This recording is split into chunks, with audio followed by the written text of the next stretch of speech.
Hello everyone, welcome back to my channel, and if you are new here, hi! My name is Natasha and it's fantastic to have you here. For today's video, we are in our living room so we can finally do the 10K Q&A and giveaway. So this is the video where I finally answer your questions that you have for me, as well as a giveaway for reaching 10,000 subscribers. So more about the giveaway at the end of the video and how to enter, but for right now, we're gonna answer those questions that you guys had for me on social media. So my husband will read them out, also giving you the names so that way you guys get your credit, and let's begin.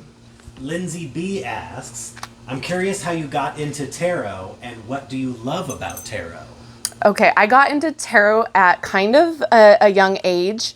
I was interested in it in high school, couldn't really get my hands on it during that time, but had a lot of friends that were into it. So in my 20s, that's when I really started getting into it. What do I love about it? Everything.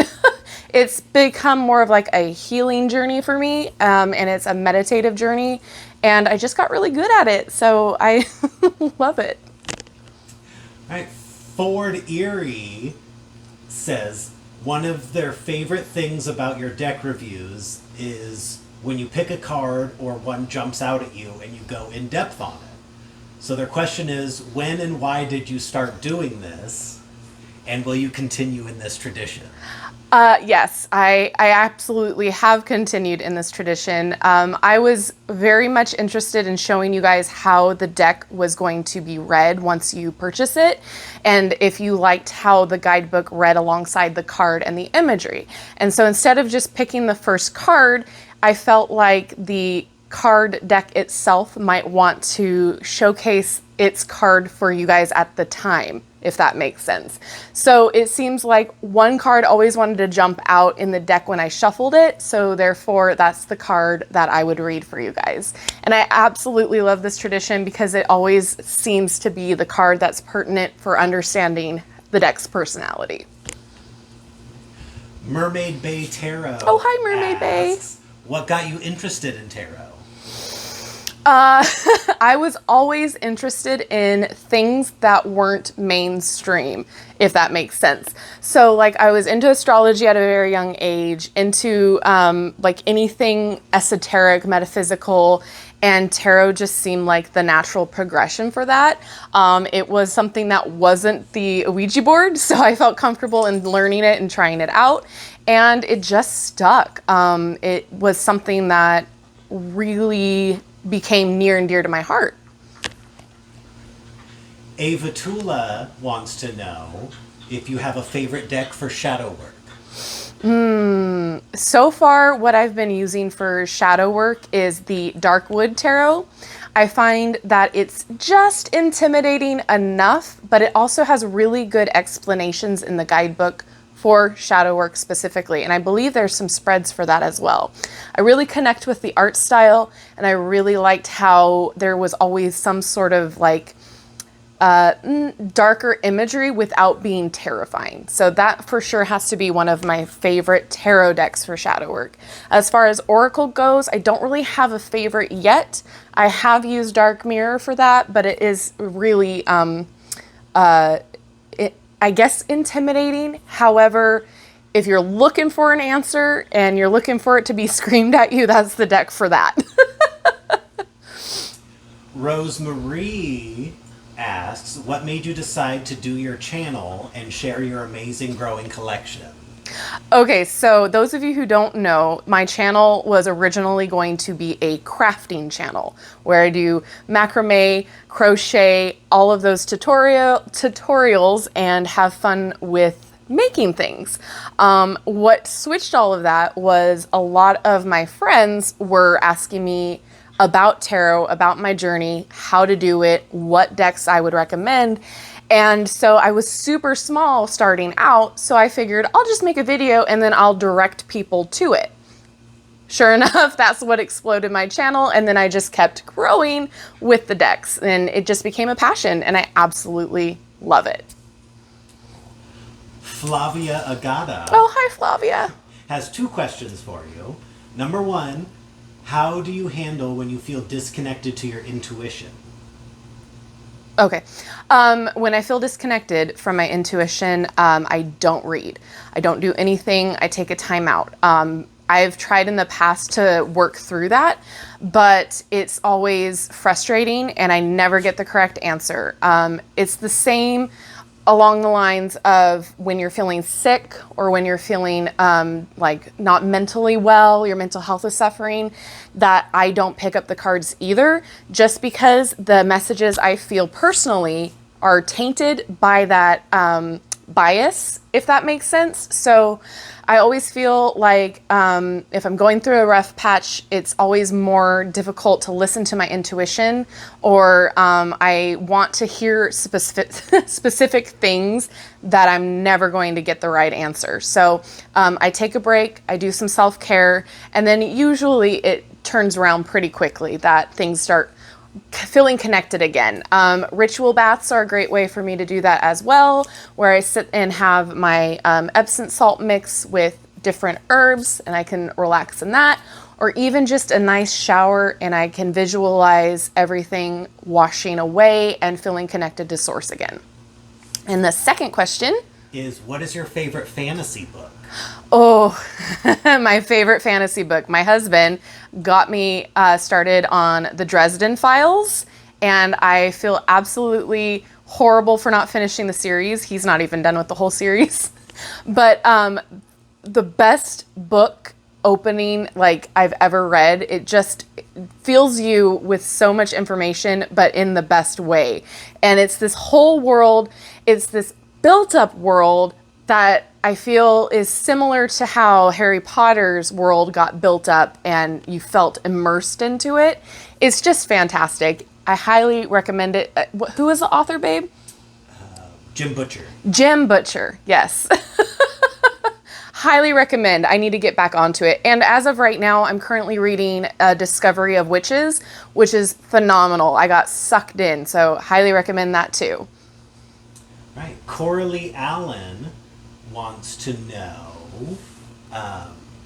if you ever find yourself growing away from decks, and if so, do you rehome them? Absolutely. There are decks that I wanted to connect with right away and I didn't.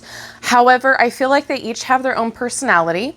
And as much as I think it is a great idea for those of you who do not connect to rehome or give them to somebody you know would like them, etc., I keep mine because it never fails that that one deck will call me for a specific client or for a specific question that I have, or even shadow work, that I'll pull it from my bookshelf and use it, and I immediately understand and love the deck. I go through phases.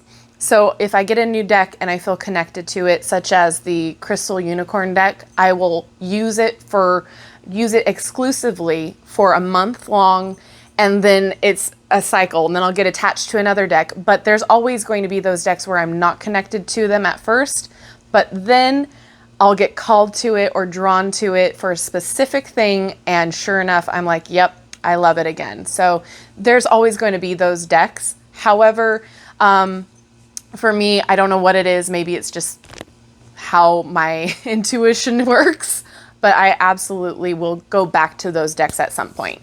The only one that I've really had a hard pass on was the Illumination Tarot, I think it's called, the one where it's like a playing card deck. I just don't connect with it at all, but I do think I might be rehoming that for someone else, but I'm not sure yet. But anyway, tangent. I hope that answers your question. Line Belize wants to know, if you could only take 2 tarot decks with you, what decks would you choose and why? My Everyday Witch tarot, because that one is the first deck that I ever really felt connected to, and I absolutely adore it. It holds a special place in my heart. And the other one, as of right now, it'll probably have to be the Crystal Unicorn. But then again, there's something to be said about the original Rider-Waite-Smith deck too. So I'm torn. I'm torn between those two, but that would be my answer. Shell would like to know, What's your big dream related to your channel, tarot, spirituality? Where do you see all of this heading? Where do I see all of this heading?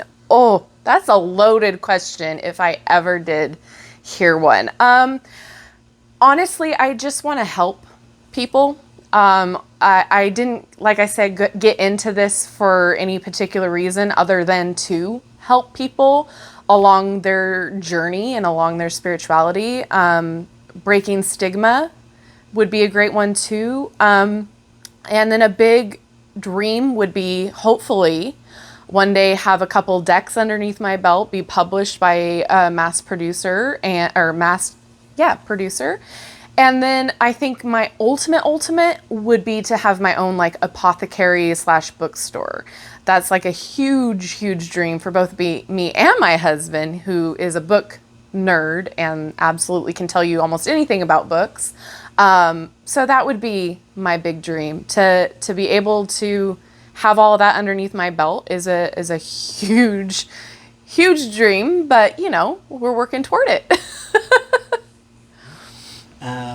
Strawberry Cupcake has two questions. First, do you have a favorite spread or deck that you like to use for self-care, just for you? Ooh, so a favorite deck that I like to use for self-care would probably be the Crystal Unicorn, or absolutely the Everyday Witch Tarot. I'm gonna probably repeat those a lot. But I don't really have a special self-care spread for me personally.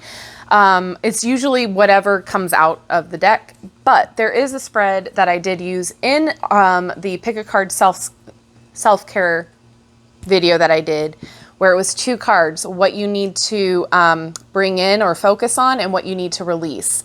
And so I do use that as well. And I absolutely love the Sacred Self-Care Oracle. I use that for ideas to help me with self-care ideas, because it's not always go take a bath or go read for a few minutes. There's deeper levels to self-care, something that you may not be focusing on in the current moment and you need to be brought attention to. It could be something as simple as to remember to breathe, or something deeper as, maybe look into some health issues that you might be having, sleep, that sort of a thing. So there are a few decks that I like to use. They're usually more of a gentle deck. The Good Karma Tarot is fantastic for that as well. And the second question is, what's your favorite Disney movie and favorite character? Okay, my favorite Disney movie and character, hands down, is The Little Mermaid and Ariel. Now, whilst I love all of the Disney movies, I'm a Disney nerd and nut, and I think the terminology is Disney adult. Ariel will always have a special place in my heart. It was one of the first movies that I saw in theaters as a child, and it made me believe in like mermaids and fantasy and all of it, and it's just phenomenal. And she's just so fun. Now looking at her as an adult, I'm like, 16, you don't know everything, and you're leaving your whole family for a man you just met. So we do have some moral problems with that nowadays, but I can't help but love her. Yanni Tarot Bang wants to know if you have a deck that makes you feel the most connected. That would be the Everyday Witch Tarot. I don't know what it is. It could be the imagery, or it could just be the fact that that deck in particular got me sucked in more to tarot. But I feel super connected to it. I get instant hits with my intuition when I use it. And I feel like it definitely tells me what I need to know in the correct way. Like, it doesn't scream at me, and it doesn't beat around the bush either. But it's just like the perfect combination for my intuition, and it's very gentle on the eyes, and I just love it so much. I love it so much. Highly recommend you go watch my review video on that if you have not already.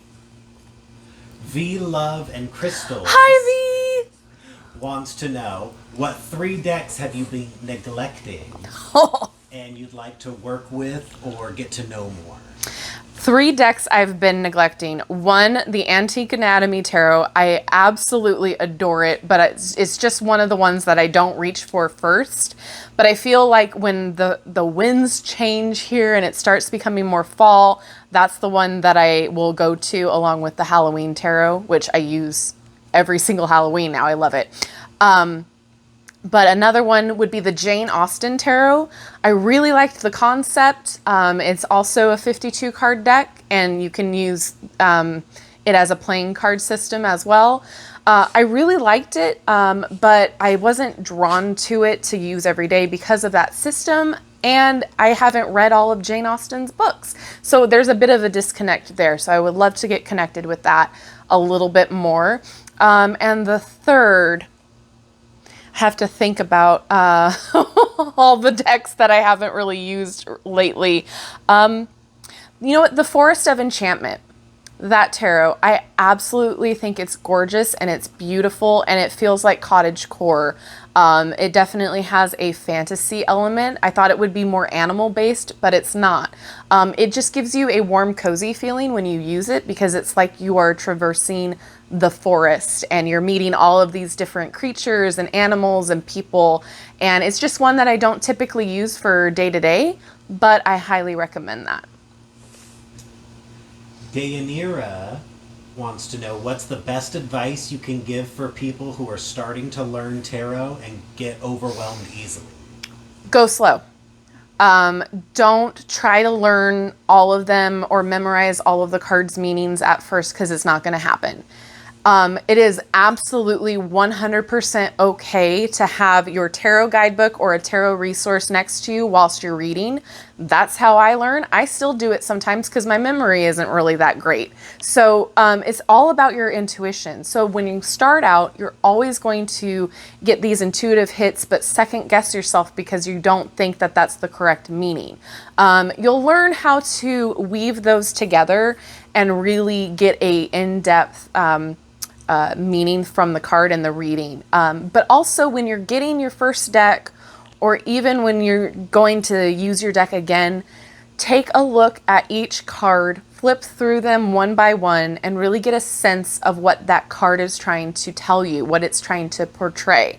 And then what is your interpretation of it? Get yourself a journal of any kind, whether it's just a piece of paper or like a fancy notebook, and write down your thoughts and feelings. I wish I did that when I first started out, because then you can go back and be like, that there's a reason why I had that intuitive hit. There's a reason I felt that way. Or if there's any cards that you feel that you don't like or hit you in a weird way, why is that? You really start to develop more of a trust with your intuition that way. And take it slow. Don't be too hard on yourself because it is overwhelming. If you read reversals, that's what, 78 times 2? That's a lot of definitions. That's a lot of meanings. And it's not something that you need to, have memorized right away. And a lot of us don't. A lot of us are still using our guidebook because sometimes we just blank out. It's a human thing, right? So don't be too hard on yourself. Go slow. Get yourself a notebook. Have some resources available to you that are not just the guidebook from your specific deck. I highly recommend Liz Dean. She goes into depth in a lot of her books. She has a plethora. And then do your own research as well. So if something doesn't sit right with you here, it's probably not good for you to move forward with that research too. So that being said, I think you'll be fine. Take it easy. Be easy on yourself. You will not learn it overnight. It's a process. We're always learning. We're still learning with each new deck as we become more modern with the artwork and the art styles and relating the archetypes to modern day. We're still learning. So keep that in mind too. Okay. Suipa asks, Ooh. when did you start your spiritual journey, and are there any struggles with your spiritual beliefs? Okay. When I started my spiritual journey, I feel like I started it way young. I always believed that there was something other than us. Don't know. I still don't know what I technically believe. I know there is energy. and we can manipulate the energy because that's scientifically proven. What I have issues with, what challenges my spirituality, is my belief in science. So the whole fact that if you can see it, you can believe it, things that are grounded in nature and things that are grounded in what we know scientifically. So when I was going through my spiritual journey, there was a lot of background noise in my head of second guessing things because of science, and that's not a bad thing. And what the church led me to believe as well, and not saying that's a bad thing. My experience with the church system was not fun, so that was a little negative mark on my spiritual journey. I denounced any kind of spirituality for a long time because of that experience. And how people in that community were treating others and the hypocrisy, etc. We can do a whole video on my experience another time. But my point is, spirituality is a journey, and there's no destination. It's about how you get through it. It's about how you feel about yourself internally, how you treat other people. And what I believe in now is just energy and just a community, and there is some sort of a higher power. I just don't know what that is. But yeah, there's a lot of challenges, and there's always going to be challenges, and most of that is other people and things that you were taught and things that were ingrained into you. And it's about overcoming that and having an open mind and an open heart to go forward and believe in something greater than all of that. If you can believe that there's a man in the sky, you can believe that you have energy points in your body. You can believe that, you have an intuition and that you can know things. So that's my take on spirituality. There's a lot there that I don't want to get into on this video, but I do struggle, and I still struggle with it. Absolutely. And we're going to wrap it up with last question from CM. Who are you? Where are you? How are you? Are you as big a Disneyland Haunted Mansion fan as I believe you are? Who I am? Well, I am woman, hear me roar. How I am? I'm doing pretty dang good. I am, I'm super shook that we got to, now we're at 11K, over 11K subscribers. This community is phenomenal and fantastic, and each one of you is just amazing. And I'm still in disbelief every day that you guys keep coming back to my channel and that you tell me that it's helpful for you, and that just fills me with so much love and joy and gratefulness. Every morning I get up, I'm grateful for everything in my life, and you guys are one of the things that I'm grateful for. And yes, I am a big Haunted Mansion fan, big Disney fan. I don't have things around me, but you can go around my home, which I will do a house tour, and there's a touch of Disney everywhere. But yes, Haunted Mansion, definitely. I did go with my mother and my sister to Disneyland 2 years ago, and we dressed up as characters from the Haunted Mansion. I, of course, was Madame Leota. She was my mother was the ghost bride, and then my sister was the parachute. And I can never remember. I know Constance Hatchaway. The names, I can never remember them, but that's who we were. It was so much fun. And then what was the other question? Where are you? Where am I? I'm in California. It's hot. Things are always on fire, and it's crazy here in California. I love it. I wouldn't trade it. So yeah, I guess that's all of the questions, yes? Yep. Okay, so with that being said, let's go ahead and talk about the giveaway. It's going to be very simple to enter, but what I am giving away, which was completely a hard decision, which was why I used the poll on the community tab, we're giving away the True Heart Intuitive Tarot.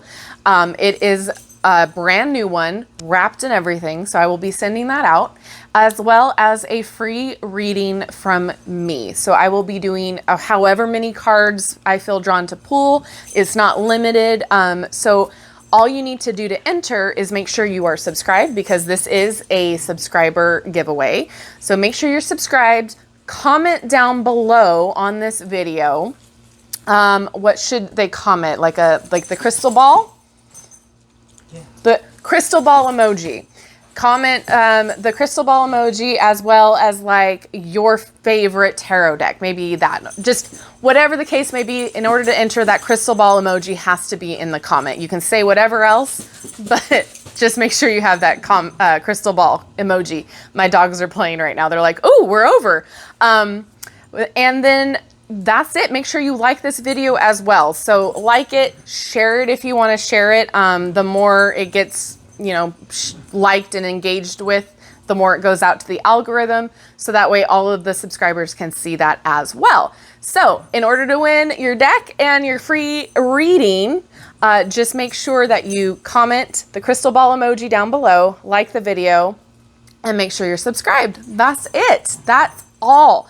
We're going to close out the time frame to the end of September. So is there 30 days in September, babe? I think the very end, so September 30th is when I'm going to close this giveaway out. And then I will announce on the community tab who won. I will enter everybody's names on that little Wheel of Fortune, so that way it's fair. And I'll snap the little picture of it, put it on the community tab, and then all you have to do is reach out to me through my email on this channel. All right, thank you guys so much for hanging out with me. Thank you for coming back. Thank you for allowing me into your homes, into your lives. It's amazing. I can't wait for all of the great things that we will do together on this journey. It's insane. And I love you guys so much. Walter's taking out his aggression on his toy. And yeah, I will see you guys in my next video. Bye-bye.